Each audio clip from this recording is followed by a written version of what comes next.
Howdy. Welcome to the first video for prelim chemistry this year. Now, well, the first video featuring me.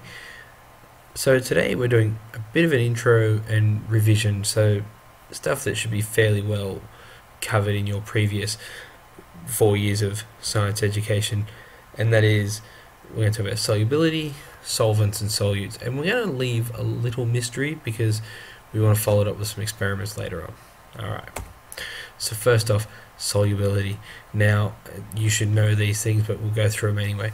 A solution is a mixture that's homogeneous, which means it's the same throughout. Okay, so there's no random clunks of, say, if we're talking over here with sugar, there's no random chunks of sugar sitting in there. It's all into solution, and this means that the particles are dispersed evenly throughout. So the minor component, it's distributed evenly throughout the major component, and with the sugar and water, the minor component is sugar, and the major component, which means there's more of, that's water.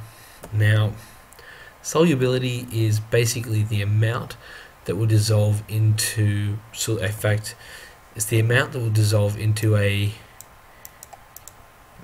given amount of solution. Now, usually we've got a much better pen, but at the moment we're struggling with the ruler, a mouse, and away we go. So yeah, basically it's the amount which will dissolve into a given amount of solution. Generally, when we talk about solubility, we're talking about water, but we can talk about solubilities in oils or non-polar solvents, so hydrocarbons, things like hexane, and we'll talk about that in a second. Okay, so the solvent and solute. Now, the solute is what is dissolved, so it's that which is dissolved into solution. The solvent is that which does the dissolving. That's an important distinction that you understand it. So solute plus solvent, that gives a solution, and the concentration of it, that is solute divided by solvent. So you might have 60 grams of potassium nitrate dissolved in 100 mils of water. Okay, so so it's the solute divided by the solvent, so solute per solvent. Okay, so that's pretty straightforward. Again, this should be reviewed. This should be a fairly quick video. Now, factors that can affect it. Over here we can see we've got temperature, so temperature can affect it very strongly.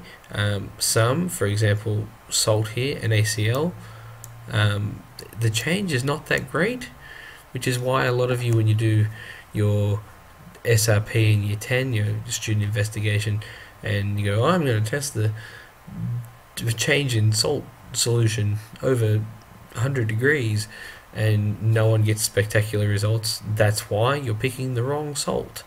But we'll get into more. The one we will use in class will have quite a dramatic change with temperature. So temperature affects it, as does pressure. I mean, changes in pressure and temperature are fairly similar. And polarity. So it's not definite, but a good rule of thumb is that like dissolves like, or like mixes with like. So polar molecules will dissolve polar solutes, non-polar dissolves non-polar solutes. That should be, what is that craziness? It should be solutes. Ignore that. Your teacher's an idiot. So polar dissolves polar, non-polar dissolves non-polar.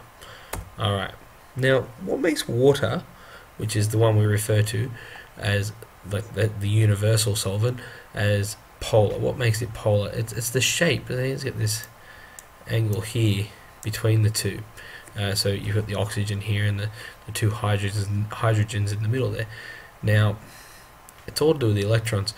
So if we have a look here, right, we can see there's no electrons there. Okay, so the closest thing to the outside is the nucleus. Now, the nucleus here is positive, and you can see here the electronegativity is positive, and the oxygen has a bunch of electrons on the outside there, and that relates. It's negative. Electrons are negative, so the oxygen end is negative, so there is a differential here, so there's a difference basically. Here it's negative, here it's positive, and that means it's polar. Okay, water is really good at dissolving highly polar objects or polar molecules. Hexane, on the other hand, is non-polar, and what this means is if you look all around the structure, you've got these little white balls. These little white balls are hydrogens, okay? They're little black balls, they're carbons, and yeah, so that's where that comes from.